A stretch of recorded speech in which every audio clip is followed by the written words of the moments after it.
matchup on our hands to kick things off. You said it. We've got some experienced players. We've got some newer players. We've got just a great CL matchup to kick off the year. I can't believe that. Kicking off 2022 with a matchup like this. And like our analyst desk said, I know they were talking a lot about the changes to the format, all these new teams, these new faces that we have, but we would be remiss if we did not talk a lot today about all the new changes we've got to the game itself. We've got all these new maps. We've got changes with these operators. We've got Thorn being introduced into the mix here. We've got a lot to talk about, and of course, we've got our operator bans to start off the night. This is where I think things are going to stay relatively consistent to what we've seen in the last seasons, in the last year, because teams aren't quite branching out too much. I mean, you look at these bans and it screams Clubhouse. You've got your Maverick and your Hibana, the double hard breach taken off the board. On the defensive side, you've got those Electro Claws removed with the Kaid ban, and of course the Valkyrie with those black eye cameras. She can be powerful on every single map. Clubhouse is no exception, so these teams are not going to want to deal with her and her intel power at all. And it looks like Aqualix might be trolling us a little bit in the beginning of the operator select phase because oh wow, what the hell?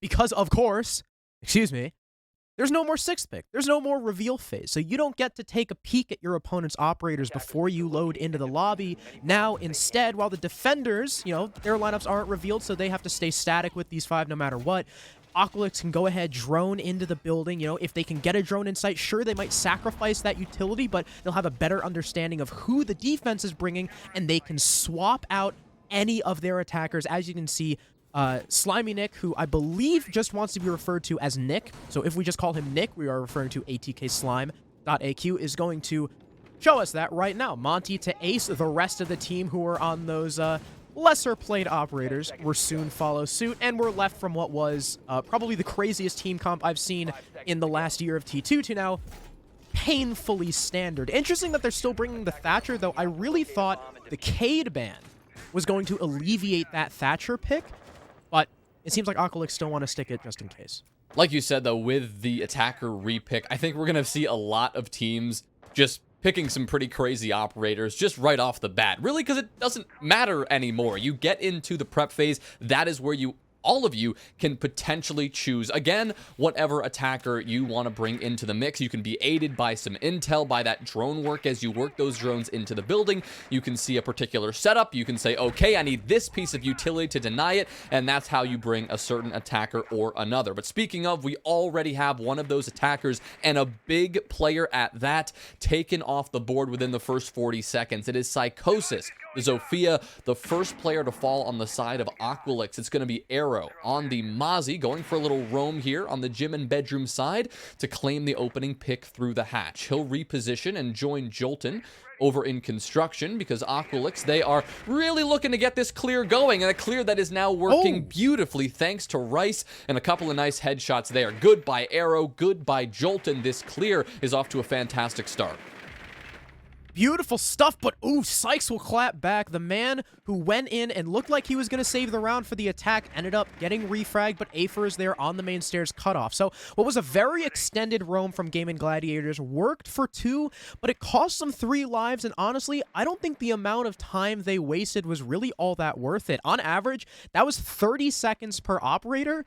Not what you're really looking for these roamers. Another interesting kind of role change here from Aqualix is Gasher, I know during some T3 tournaments, was forced onto kind of entry role, so it's good to see him back on his, you know, tried and true hard support IGL. I also expected Rice to be on that kind of flank watch secondary support operator, but it's actually Afer and Nick picking up those roles. Rice taking what Afer used to play, you know, being that soft breach flex. But now, you know, after that roam is done and dusted, Aqualix can now, you know, they can cool off. They can set up, say, all right, hey, we've still got plenty of hard breach. We've still got this Thatcher. We've got man count, and we've got time. Setting up, now opening these walls, making Church a little bit more exposed. The impacts working, I believe, for one, but not the others. So that's going to force Quartz to back off a bit. Yeah, Quartz has to be careful because the breach has now been opened with those Selmas and a couple of angles for these attackers to utilize Slime. You can just see it, or Nick rather. He'll be sitting here prone, just looking to get an angle through the Church breach. You've now got the Moto drop coming in from Afer, and he's going to be the one to claim the kill. It's all up to Beastly now in a 1 versus 3 situation that is not going to last much longer because because he is quickly cleaned up, and the round finished off for Aqualix. A rough start, losing Psychosis on the entry, but from there, it was pretty textbook, going through their roam clear and claiming the round. Yeah, and it looked like, the man who started to bring things back, Rice, it looked like he just dropped Logi Hatch, because there's no way he would have been allowed main stairs. The breach was just open, so I have to assume he dropped Logi Hatch, killed one guy in Con. Arrow, who was looking for the refrag, was just kind of chilling in the middle of construction. So Rice got an easy double kill. Sure, there was a refrag, but at that point, Aqualix, they did lose the first man, but they were so quick into the building that by the time Sykes, got the kill and tried going back to site, there was already a cutoff on main stairs. And at that point, sure, Aqualix lost 2 body, but now they've reclaimed the man count and the time and utility that was left. If there were going to be any 3 operators that you wanted in that 3v2 scenario, it was the ones that the attack still had at their disposal. So beautiful stuff from Aqualix to clean up that round. And in fact, all 5 of them are now going to swap. Still a pretty standard lineup. Actually, the exact same lineup that we just saw in the previous round, only with the roles shifted around. Now it's Psychosis on that flex roll, Rice on the hard breach, and Nick on that hard entry. So interesting stuff from Aqualix, and I'm not sure if this is going to reflect, further in the season, just how much flexibility they have, whether they're just feeling this role and just are playing for comfort and all know how to play these different roles, or if it's site dependent. Well, we had a chance to talk to these teams just briefly before, the season got started, and highlighting exactly what these teams want to focus on as they get into the stage. And one of the things we actually talked to Aqualix about, and they mentioned to us, is that they really want to focus on the thing you just mentioned, Harrison, on that flexibility. This is a team that is going to pride themselves on their ability to make adjustments in the mid-round, but more than that, be flexible in terms of their roles. Use repick as much as they can. So far, they're already showing us through 2 rounds that they can be adaptable and they can be truly quite flexible. Initially, a little bit of trouble avoiding the bandit trick, but only a few seconds later, and the wall now has been opened. Gasher himself successfully able to open up the main platform breach, and given that that checkbox has now been ticked, they can move on and look to accomplish whatever goal they set their mind to next. Generally, that goal is either push into garage or push into construction and clear master and gym from the other side, and it looks like they're going to opt for the latter approach. You've got Gasher, who's used that second exothermic charge successfully, joined by both Psychosis and Afer in an effort to clear out anyone who's extended on the other side of the top floor.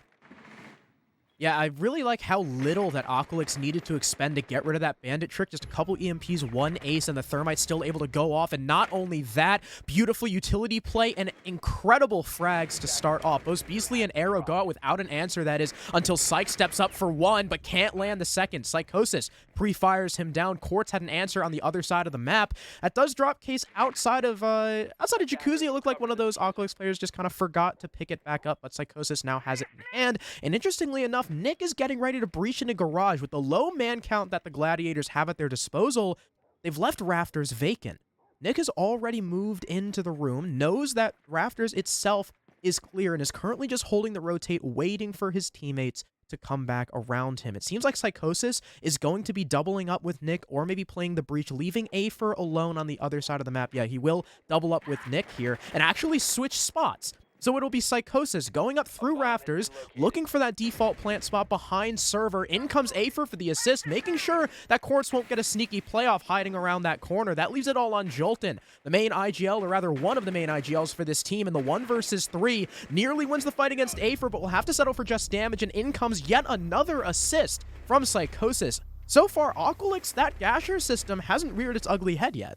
No, they're playing, structured, they're playing disciplined, and so far it is working. I mean, that was as textbook of a CCTV cash attack as you're pretty much ever going to see. Step 1, open up the platform wall. Do that as early as possible. Step 2, apply pressure from somewhere else. They chose to push that master side to get some pressure from behind, and the Gladiators, they just could not match that clear. They did decide to put a little bit of defensive effort, a little bit of an extension over to that side of the top floor, and the only thing that ended up getting them was, I don't know, an extra death or 2.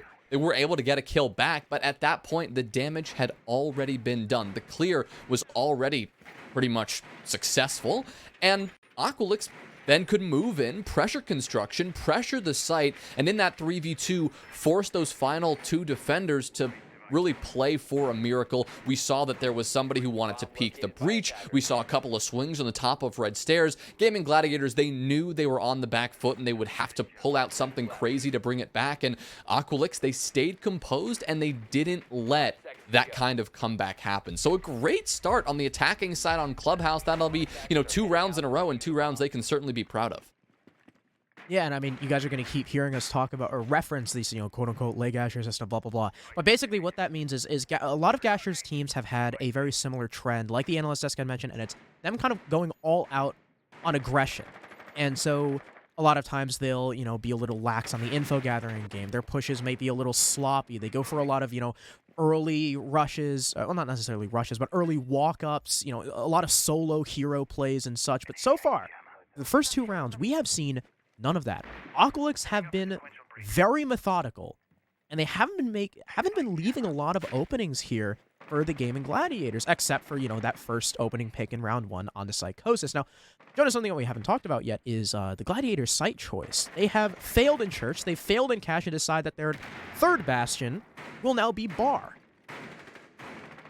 Yeah, going to Bar is a little bit unexpected. I mean, maybe I'd argue a lot unexpected. This is a site that we have seen only a handful of times. You could count it just on one hand how many times we have seen this site played at a competitive level, period.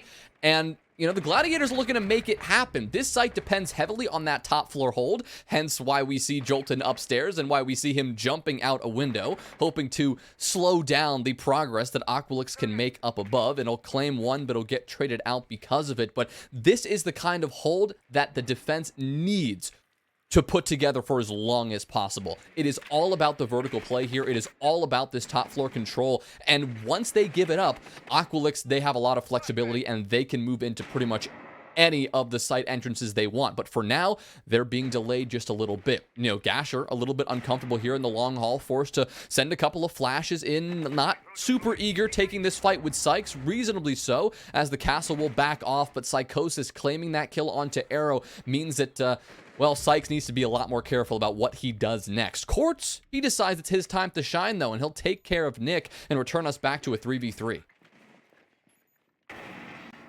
Aqualix, though, don't have their sledge, so that vertical destruction is mainly going to be on the back of Afer, who's not really using his breaching charges right now. He's just tasked with keeping watch over the hatch, but he's on a drone. Here comes Sykes, but he completely looks the wrong way. Afer gets up before he dies, but isn't able to land the reactionary shots, and thus the castle gets away with just a bit of damage being given through the wall. Almost a nice shot there by A for a nice prediction. Psychosis is low on HP, but again, he's still got those Osa shields to help protect him. A lot of castle barricades still up on the middle floor as well to help facilitate these rotates. In comes this Osa shield to help cover the plant, but Psychosis puts it far back and then pushes up. He'll die to Beastly. Gasher unaware to his backside, and the Bandit will collect 2. Quartz finishes the round, and Gaimin Gladiators somehow recover after a roam that didn't necessarily go their way. And claiming their first round to do it on Bar. Double Bar on Clubhouse, that is something special. You don't usually see the site at all, let alone a defensive victory on the site when a defensive team wasn't able to find a victory elsewhere. But nice work there from the Gaimin Gladiators to, I'd say, shift back and play on site, allowing that to really be where their defense, where the crux of their defense is. What I mean by that is, right, you could put a lot more pressure on that top floor, a lot more stake in that, and that does come with a lot of risk. Even though they did put some pressure, they didn't overextend, overcommit to that top floor. And because Quartz had stayed passive for the most part, he was able to resist the urge of running up the main stairs and helping his teammates. He was able to be that element of surprise, just near the site, tucked in kitchen, that Aqualix were not ready for. And because of a okay top floor hold from the Gladiators, Aqualix pushed down those stairs with not a ton of time remaining. They didn't have the comfortable, I'd say, comfort to drone out kitchen to know what they were dealing with from behind. At the end of the day, it was a great attack to start, but they just couldn't transition that into a successful site push. Kind of comes to maybe the surprise of dealing with Bar. You don't know exactly the best approach, and it costs you time. That indecisiveness takes time.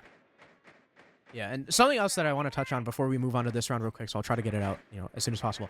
One of the reasons you might be wondering, Aqualix were so comfortable to play on that metal balcony by the windows was actually that Osa shield. So one of the reasons why they brought Osa, and what I actually love about that push that helped them in that top floor clear, was they put an Osa shield in the server window, right? In the CC window, facing inside, so that little red canister is facing out, and then they punched it. So that completely denies all visibility and all opportunity to peek from the defense across that server window from CC. So I love that play. I mean, if someone had an impact, they'd be able to just easily blow it open. But clearly, no one on the Gladiators did. So that was just a little, small thing from Aqualix that I thought was actually really creative. So hats off to Gasher or Psychosis or whoever came up with that. But again, moving on to this round, the Gladiators don't have nearly as much of a stalwart hold on this top floor. The roam seems a lot more lax, a lot more pushed back. They're playing more just for the rotate. They've got two people sort of on the middle floor. Or I think Jolton just rotated down. Arrow is still upstairs, but they're not pressing as heavy into that entry denial upstairs. They're more just kind of, poking and prodding at Aqualix, and when they feel a little too much pressure on them, they fall back. Well, he's not been pressured too much just yet. The majority of this attack is not really worried about clearing the full top floor just yet. Right now, they're already working a good bit of vertical play. You combine that with some pressure from Nick down below. You look to force out this Vigil in bar, and already you're going to find some success. Arrow was lit up, and so finally feeling the pressure we've talked about, and he will fall back to the site where those Kona stations from Quartz, the Thunderbird, can heal him back up a little bit, and he'll be back to full HP in no time. But the one thing he did give up during that rotation was, of course, the map control. Aqualix have now been able to secure both of these top two floors all to themselves. They've gotten a kill while doing it, and they are sitting pretty. It now just comes down to, can they, in the last 40 seconds, get enough of these hatches open, get that church wall open again, and force Gaimin Gladiators into that uncomfortable, tight position on the site that Aqualix were able to do so successfully last time. Once again, the impact trick here, very important to see how it works here for Nick, but looks like those Selma charges will go down for good. Yeah, and Quartz, once again, going to be exposed here. No, the debris going to block his impact, but no, Nick whiffs on main stairs, gives his life up to Jolton. Psychosis at least has a refrag and the site control. Rice is the next to go down, but once again, a refrag from the Zofia. He'll finally be shut down in a 2 versus 2, 1 versus 2 for Beastly, but Gasher and Afer are both 1 HP. All the mutant has to do is land 1 bullet to each. The plant is going down. Afer doesn't know about the man in the long haul, and it will be denied in 000. A lapse of coverage on that planter will end up being the final nail in the coffin for Aqualix. Well played there. Good adjustment there from the Gaimin Gladiators, especially, I think, the Malusi. Was it Jolton who was playing the Malusi, who ran up the long hall and contested main stairs directly? That's a risky play, don't get me wrong, but that is the reason why Aqualix were not able to move into church, move in as expeditiously as we saw them do on that very first round. The beauty of that first round attack is that there was so much pressure coming from church, main stairs, and moto at the same time. The Gaimin Gladiators just could not stop it. They just got pinched, they got stuck in corners, and there wasn't an avenue for a teammate to rotate around and help them. The adjustment they made here after seeing the identical attack from Aqualix is they said, wait a second, if this main stairs player is alone, if they haven't dropped Moto yet, we can actually get aggressive here. Jolton walked all the way up, took care of Nick, and just like that, totally turned the round on its head. It then meant that Aqualix had to apply some pressure from behind. It was relying on a miracle play from Psychosis, sneaking in the site from Blue to really get something done. And while he was able to frag out, and at the end of the round, it was still a 2v1 in favor of Aqualix, their whole attacking plan had gone completely out the window, and when something like that happens, you lose the coverage, you lose the knowledge of where every single defender might be positioned. That's how the plant was able to be denied at 000, and that's how Gaimin Gladiators took their second round. Yeah, and even then, the success started even earlier than that, right? Because what really worked for Aqualix was, the man count and the time. In this round, all they had was the man count. You could see they were a little frantic with the way they were moving. They didn't have nearly as much time to work with, only about 40 seconds by the time they started pressuring the site. And why is that? Because the Gladiators did not give Aqualix the fights on the roams. I love the adjustment. Aqualix took so long to pressure out those roamers because they weren't given the 1v1s, 2v1s they were looking for on that roam clear, and it really worked to the defense's advantage. But in come the breach already from Aqualix. They did this on the first cash attack, and it worked. You know, it's same thing, worked well for them. They had plenty of time to now go over towards Master, plenty of utility that they didn't need to waste opening server, and now pressure out these extended players. C4 goes up through the hatch, but it will be completely unsuccessful. So now you're down 1 C4. The last thermite charge will be used, and we'll probably again see a very similar attack to the one we saw in round 2. Yeah, Aqualix staying consistent here, not trying to vary things too much. We saw how that penalized them in the last round, but we'll see what they can make do here in round 5. They do have some intel. They know that Sykes is sitting here in Master. The question is, does Sykes know how much pressure is being applied? Great shot there from AQUA, taking down Quartz all the way on the other side of the top floor. Sykes, the next defender, in trouble, I thought, but looks like AQUA had no idea, figuring he may have rotated away, but obviously mistaken. Rice is able to get the trade, but Psychosis has been taken down, at least injured, in the meantime. He's up on the roof, so I think that must have been Beastly going for the challenge there, but only getting the down and not the secure means that Aqualix will still maintain this advantage now that Psychosis has been revived. So we're in a 4v3. Psychosis obviously is pretty low on health, and they haven't forced out Beastly, who's still on that other side of the top floor. In terms of the site players, Arrow and Jolton, that's where they're positioned, and they're about to feel Aqualix rolling through as long as Aqualix clear out Beastly in time, and as if on cue, Psychosis gets the kill.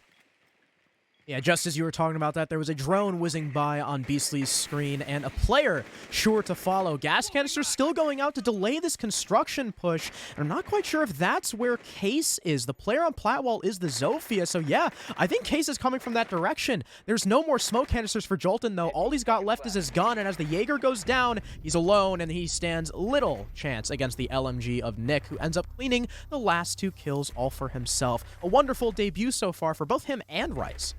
Yeah, starting off pretty damn well, I gotta say. We're gonna talk a lot, especially in these first 2 play days when we're seeing all the teams for the first time about all their new pickups. But the theme and the storyline of these players doesn't just stop there. It's something we're gonna have to evaluate as the next few weeks approach, as we see how these teams developed, how they adapt, because there are so many new pickups, new players, some new to CL completely, some just new to a certain team. I mean, even Quartz, with a player with that much experience, is new to this Gaimin Gladiators roster, has not played with the majority of these players before, so he'll be experiencing this for the new time as well. And seeing how these players mesh, seeing how they work in whatever new system they come up with, is going to be very important to identify. I mean, Quartz is going to be one of the players we focus on as well, shifting his role from a pretty dominant leadership role on one shot to, you know, likely more of just that supporting flex support role here on Gaimin Gladiators. You've got 4 very loud voices on this team, all of whom have a lot of experience. And then you've got Sykes coming in the mix as well, who was an incredible fragger last stage 3 of CL on Nocturnes, who came out and had a really good performance and got a lot of eyes on him, and that's why he's on a team like this now. Yeah, Sykes Sykes on Castle is actually a little interesting. That's not a role that I've seen him play too often. But yeah, he's 3 and 4, so not the best, but he's doing okay. Certainly a little better than Arrow. Arrow, someone that, all our eyes were going to be on after the performance he had on IF, as that secondary support player. But he's never really been a defensive player to begin with. So I'll give him the pass right now. It's day 1. Maybe you just got to shake off the new team rust. I mean, hey, that's one of Gaimin Gladiators. When I asked them, what was the biggest thing you were working on during the offseason, they just said just basic team chemistry and coordination, because even these 5 haven't had a lot of time together because, right, they had Wimpy before Wimpy went to Phil for Parabellum in the NAL, and that prompted, a very recent roster change once again from the Gladiators. But hey, Aqualix won 2 in a row. Gladiators tied it up. Aqualix win 1 more. A lot of people have been saying that Clubhouse is a lot more even, maybe even attacker-sided this day and age. So the Gladiators I imagine, aren't too worried yet. If they can still clean up this round, then both sides, I'm sure, will be sitting in a pretty good position heading into the second half. Well, this round, they're looking to secure another successful double bar defense, and they'll start off with a nice kill because AQUA just walks in the breach. He walked into a crossfire. Not only that, he had a C4 thrown right at his face at that exact moment, and so you've lost your Thatcher, and you've lost one of the people who's been delivering quite a few kills for your team. You've now lost Slime as well. Good trade, though, as Psychosis sneaks in from bathroom on the first floor, totally surprising this defense. That right there is the danger of bar, because now it is open. Now it is in the control of the attackers, and Gasher now getting that kill means this is a 2v1, leaving Arrow up above. Does he have a sight on the planter? There's a couple of pings, but he doesn't quite see him. He's just not getting the angle he needs. The spray is on the mark, but it is too late. Now Gasher and Psychosis can both reposition. They can go pretty much anywhere they want as long as they play off each other. They have so many options with how they want to hold this. Arrow's got a tough job ahead of him as he drops down into billiards from Jim. Gasher, the first one to take the fight, and Arrow won't even win the first one. Aqualix take the 6th round. They figure out the strategy to attacking double bar, which is kind of just walk in, take gunfights, and win them. Yeah, I was a little nervous for Aqualix's chances, especially with AQUA just crouch walking into about 3 different people. So they lose AQUA early, but then Psychosis, who I thought was going to die, because there was someone in bar who looked like they were about to walk up to the double door, someone top main, and someone bottom main. But somehow, some way, Psychosis is able to isolate 2 fights. I think maybe the Vigil in bar, was distracted by something else. Understandable, because, there's people clearing top floor. I think there was someone pushing him from lounge, blah, blah, blah. But Psychosis winning the first fight, not getting traded, Vigil dying, and Psychosis moving in and taking site control completely flipped that round on its head. The Gaimin Gladiators, their top floor hold that Aqualix hadn't cleared, ended up not mattering at all. And it's really surprising that Arrow wasn't able to get that plant denial, because they had a BP. They had pings, they had yellow pings that were almost exactly on Gasher, and it looked like those holes were set up to counter it, especially the one by the Condor. I thought when Arrow was running over, he was going to be able to easily just spot Gasher and kill him. But it ended up, not being so. Arrow didn't play the holes correctly, or maybe the info, wasn't as exact as it looked on the spectator HUD, but either way, Aqualix end up taking a 4-2 half, and now we'll have to see if the Gladiators are just as good on their clubhouse attacks as the first half. I mean, Clubhouse is one of those maps that we have seen kind of just be all over the place in terms of, is it going to be attacker-sided or defender-sided? We've seen a lot of teams shift to that attacker focus on a map like Clubhouse, and yeah, some nights it is defensive-sided. It depends on the bans. It depends on the teams we've got in front of us, but right now, if Gaimin Gladiators want to bring this one back and take this one all the way, then yeah, they're going to have to prove that it is going to be an attacker-sided club, to say the least. We do have a little bit of a lineup change in terms of what we saw from Aqualix and now what we see from Gaimin Gladiators. The biggest one is the presence of the Finca. Not something we saw from Aqualix much on that last half, something that they used to bring a lot, but we just didn't see from them in this particular setup. Corch is going to be bringing that out. And yeah, the question there, Pro, I mean, I think is pointing to the lack of a double reinforcement on that jacuzzi wall. Yeah, little odd, and the Gladiators, because their Sledge and Orzo is in no position to help them out. Neither is the Ace, end up just using a thermite charge anyway, and what a pre-fire from Psychosis. Dumpstering Jolton, taking the first kill, a follow-up from Rice, peeking into dirt? I guess? Was dirt soft, or did he kill someone in dirt? Another one? Wow. Dirt soft! Yeah, he got that on the jacuzzi balk. Okay. We are seeing an aggressive Aqualix defense, but a Gaimin Gladiators attack that is walking in and just, I mean, they look a little bit lost right now. They had no idea how much of that aggression Aqualix was going to throw at them. I mean, hardly aggression. They were just trying to maintain map control, and, well, boy, did it work. It's now a 5v2. You've got Beastly and Arrow with almost no options at this point. It is 2 hard breachers, so they could approach from pretty much anywhere, but because Gasher has the heartbeat sensor on the pulse, he knows exactly where you're coming from. this one isn't gonna probably go so well. The drop in moto has come in for both players, dropping in at the same time. Beastly going for the wide swing, looking for Nick here, potentially on this long angle, but I imagine his intel is limited. Despite that, he'll get a nice shot and a good headshot there, but with only 15 seconds left, they have got to get a move on. Rice is holding the long haul. He'll be flashed and forced to fall back. Beastly can advance. At the same time, Arrow likely to go for the swing from Moto. No, he is just lingering in the hallway. He'll secure the trade, but now he will run out of time to do anything else. So a clean defensive round there from Aqualix, leaving no doubt that they are going to be the team to start things off successfully on their defensive half.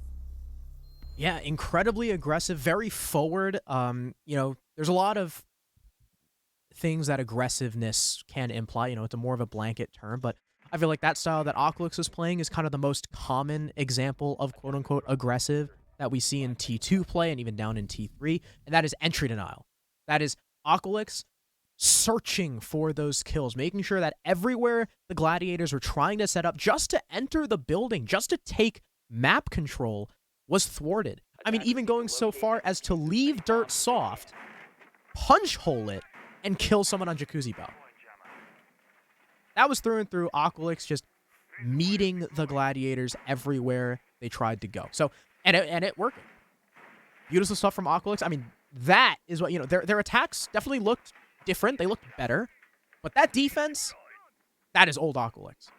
Through and through. And hey, if it's going to keep working like that, maybe if it's been working in scrims and it's worked in the first round, maybe they'll keep that energy, through further defensive rounds. Maybe we'll have, kind of an interesting dichotomy between their attacks and defenses. Well, on yet another one of their defenses here, they are going to keep us guessing in terms of the site selection, because we are going to see gym and bedroom for the first time today. We saw Gaimin Gladiators prefer double bar as that tertiary objective, but Aqualix going here as their secondary choice. And we see a pretty generous extension, I'd say. Only one player, at least a moment ago, was on the site. You've got Nick sitting down below. You've got two players sitting over in that cache side. And yeah, you've got two players over by the site. The Echo from Rice is interesting. Those yokai drones add a lot of that intel. You combine that with those evil eyes Psychosis is bringing, and you're really making up for the lost intel that, the Valkyrie ban may have, put them in a little bit of that spot. But with all that intel, they should know that exactly what they're dealing with, that they've got Sykes approaching down below. He's got a couple of drones at his feet. He's looking to get some intel of his own. But Aqualix right now, they're comfortable to sit back and wait for Gaimin Gladiators to make that first move. And again, right? It's a waiting game. So what I thought would be a common theme in the Aqualix defense ended up maybe being a one-hit wonder to try and catch Gladiators off guard for a round. And now they're just waiting. They are perfectly happy to allow the Gladiators in, to allow them to take their initial map control. But again, there's still someone in that basement who looks like is about to get hunted down. It's Nick, who's in a very exposed position, but as he swings main stairs, I thought he was going to click the trigger, but Jolton is faster. It'll be the Sledge with the first pick onto a C4 operator, so not the best thing to lose if you're the defense, but he was probably playing in a position where he expected to die anyway. But that nade, beautiful from Jolton to get his second kill onto the Maestro. The Echo next to fall. 2 out of 3 of those late game operators, those main plant denial operators, no longer available to this defense. Luckily, Gasher, he's still up on that smoke, but he's starting to push forward, and he will get caught by Arrow. And the second, Afer misses some key shots, and it's a flawless attack for the Gladiators. Well, we mentioned the two very distinct differences we just saw from Aqualix, an aggressive one and an extremely passive one. And, well, clearly, we've got some kind of lesson here about what works and what doesn't, at least against Gaimin Gladiators. The aggressive style worked beautifully, a near flawless round for them, and they get flawless by sitting back and waiting for Gaimin Gladiators to take control of the map. And boy, did they do that. I mean, we saw how they beautifully were able to just push into bar below uncontested. Didn't have to worry about somebody challenging them there because Nick was all the way down in the basement. You did see some extension on that top floor, and despite the intel, we even saw a yokai drone in bar it still didn't cue Aqualix that, wait a minute, there might be some nades coming from down below, guys. We got to relocate on the site. You know, sit in the shower, find a hard floor here. No, instead, it was a perfect nade down below from Jolton that ended up, you know, doing the Maestro in, doing Psychosis in, and really forcing Aqualix into that uncomfortable spot. Like you said, Harrison, they lost all of that late game plant denial. They were forced to just take gunfights. We saw those last two players. We saw Gasher on the smoke just take the fight with the player on the Jacuzzi breach. Obviously, that didn't go so well. Great job there from Gaimin Gladiators. They've just got to do that again. Keep that discipline up, and I'd imagine stave off the aggression from Aqualix that we're likely to see start ramping up. Yeah, and I like how, you know, in that previous round, Aqualix letting up in the aggression not only allowed Gaimin Gladiators, you know, into the building to take that control, which Aqualix expected, but it also allowed the info game to really come into play for the Gladiators. It looked like throughout that entire round, they never didn't know what they were walking into, if I can put it like that. They always had eyes. They always knew what they were getting into.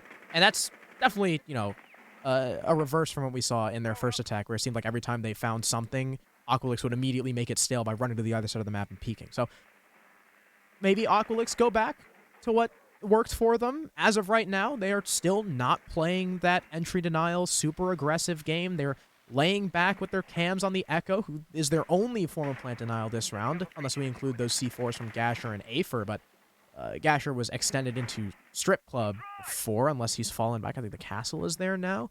Gladiator's top floor clear, though, has been taking a fair bit of time, and Beastly, alone by stock, will finally open this wall. Quartz also soloed downstairs, looking like he was hunting for Gasher, but will end up backing off and just holding an angle, maybe trying to bait the bandit into his line of sight, as Sykes, now also solo, begins to push Kitchen.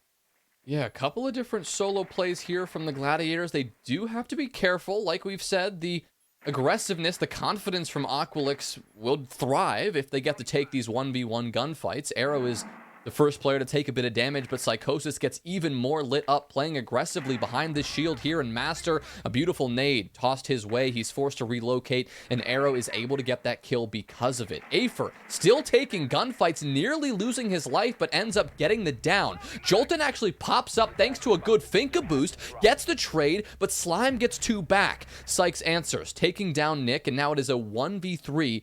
Gasher left alone, tucked here by the diffuser, has a possible chance here to deny these players as they try to recover it. It's just a matter of getting this intel for the attack. Jolton is sending this drone in, looking to see if they can spot the bandit sitting crouched in the corner, and they will. Now Gasher's in trouble. He's forced to move. A couple of bullets hitting him in the back as he runs away. Lit up and with very few options, taking another bullet to the chest. He is now on 1 HP, and he is out of options entirely. Good shot there from Sykes, but a turnaround there from Gaimin Gladiators. The top floor clear started off well, and it nearly went awry with a play from Afer, but a good timed Finka boost changed their luck. Yeah, I was really concerned with the Gladiators' multitude of solo players kind of walking around the building, but it ended up really working out for them because Aqualix, again, they're not pushing out and they're not taking these 1v1 engagements, so Gladiators are in a much safer position despite being by themselves. And again, instead of the Gladiators moving in to get those fights, it's just to have map control. It's just to establish angles, cutoffs, and plant coverage. So once the Gladiators feel as if they have enough pieces of the puzzle, you know, Psychosis goes down upstairs, Afer gets refragged, smokes go out, plant starts going down from the thermite, Aqualix are in a scramble, they have to rotate in, they have to try and run up to deny the plant, and who's holding those angles to stop that? The solo players in those positions, like Kitchen, like by the basement, upstairs, cutting down the Aqualix members as they try and run in. And sure, Nick made a huge play by denying that plant and killing one of the cover, but he was refragged.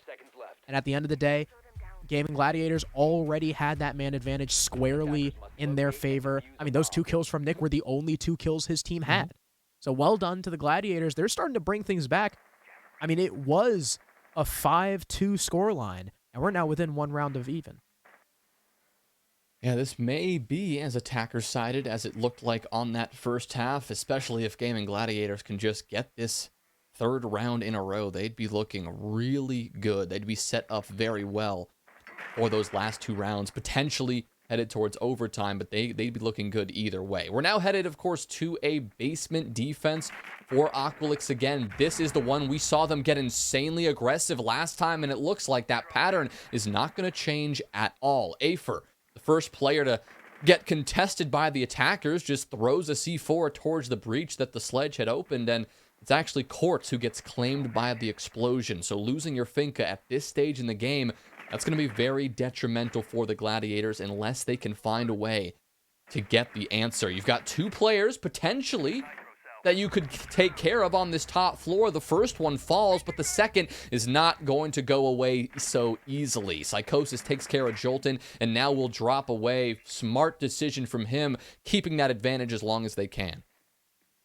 Yeah, allowing Jolton through ended up working for one kill, but very swiftly refrag. And now Sykes is on the hunt. He'll light up Psychosis, but there's no kill just yet. The Legion's still living to fight another day. He's got a couple pings on him, so the Gladiators are fully aware of his position. And in comes Beastly to try and assist, but eventually Psychosis just exposes himself and dies to Sykes, returning the man count to even. But now there's a third player, Rice, hanging out by Wolf. He's got the SMG-11 and he's playing a long angle, so not quite sure how well that's going to work out for him if he chooses to take that far-off fight, or maybe just back off. It looks like he's gone back down secret, ready to assist his site players. Gasher on the pulse, not really going to have much use as a C4 is expended, but he can at least call that Moto drop. He sees one on the hatch, make that two, is likely calling out to his team, hey, they're going towards Moto, now walking towards kitchen. There's no one on main stairs just yet. Arrow working to breach open the kitchen hatch, but again, he's going to need a second. Luckily for him,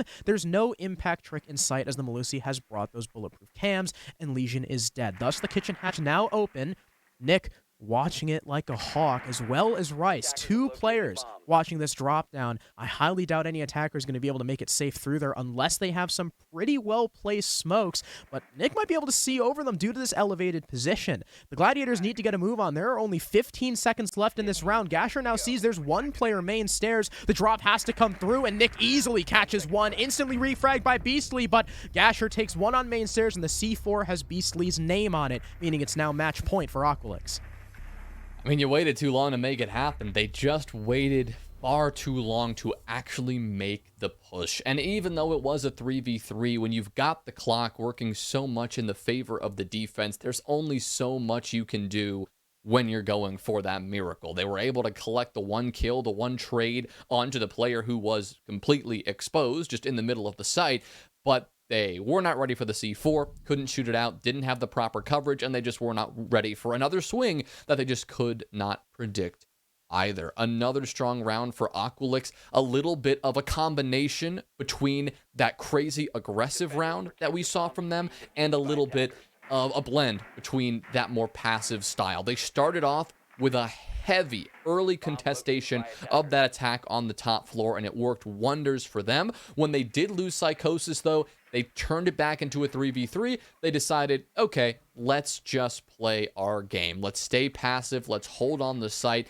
And again, because they had made such early work, early progress, that ended up being pretty successful for them. So you applaud them for making that mid adjustment and changing it up mid-round, because it...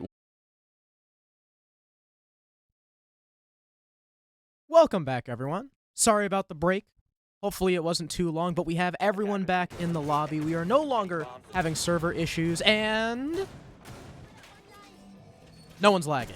I had to give it a couple seconds because you know how Siege can be sometimes. So we are back, 6-4 Aqualix. If you were not with us previously, it was a 4-2 attacking half for Aqualix, and 2-2 right now in the second half between both these teams, and Aqualix are going to take us to Bar for the 4th time, now tied for the most played site on this map with Church. Yeah, before the break, we were talking a good bit about Bar and its place, in the meta right now. Are we going to see this site really develop? Are we going to see this site a lot more than we have in the past?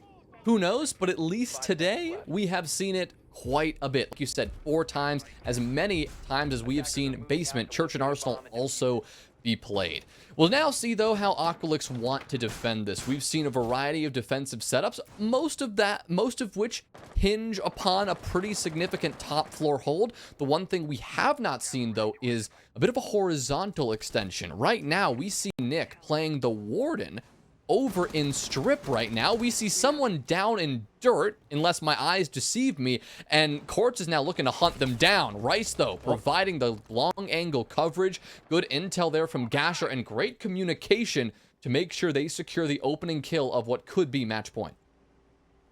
Yeah, that is an unfortunate first pick if you're the Gladiators. I mean, Quartz is Nook, not the biggest pick in the world, but it is nades. You know, it is a good set of nades. Now Jolton has the only set left on this attack. I think Quartz maybe got a little bit ahead of himself because if we remember the previous attempt on Bar, Rice was playing by main stair, so he was within, you know, very close range to help support Gasher, who is still in the basement and now being hunted by a different player. It's Arrow now on the ace, but it looks like the Pulse is aware of this as Gasher continues to flick on and off his cardiac sensor. Now actually walking towards blue, will likely spot Arrow in just a second.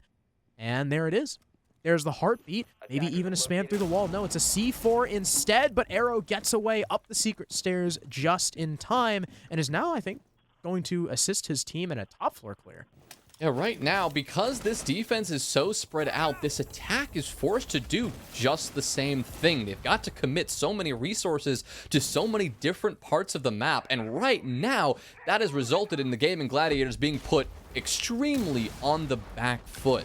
Now, they have been able to open up cache and force Afer back a little bit, but he isn't going to give up construction easily because it is a vital position with an important hatch to hold for a bit longer. He's got some intel assisted by the Echo, those yokai drones of Rice, to hopefully give him some intel of what he's dealing with. He's also got Psychosis and a deployable shield to play behind to support that position as well. Arrow prepping for a possible run out, want to make sure that nobody can get overly aggressive on them because with 35 seconds left, Gaimin Gladiators cannot afford any more distractions. And Afer, speaking of distractions, is still upstairs with an open con breach and open stage hatch and only 25 seconds on the clock. Once again, the Gladiators extremely pressed for time. 20 seconds now as Jolton falls 3 versus 5. Now trailing by 2. The Gladiators, this might be a completely lost round, especially with the Echo Cam still up. Speaking of, it'll get the spot on the Thermite and down he goes as Nick and Afer get 2 more kills off screen. And after that rehost, unfortunately, we're not going to see more of the game. It will end after the next round. Congratulations to Aqualix taking a 7-4 win and looking, I would say, better than they did at the tail end of Stage 3. Yeah, I think this is the best form we have seen Aqualix in almost ever. I mean, they looked really refined. They looked really put together, something that doesn't usually scream Aqualix, right? You scream that Gasher strategy, you would think they're going to run at you, they're going to just sprint into the site, jump out a window and surprise you. They didn't do anything of the sort. Maybe a little bit of the sort, but for the most part, they played a good old-fashioned game of Siege, and they just beat Gaimin Gladiators at their own game. On paper, this Gaimin Gladiators roster is very strong. And the thing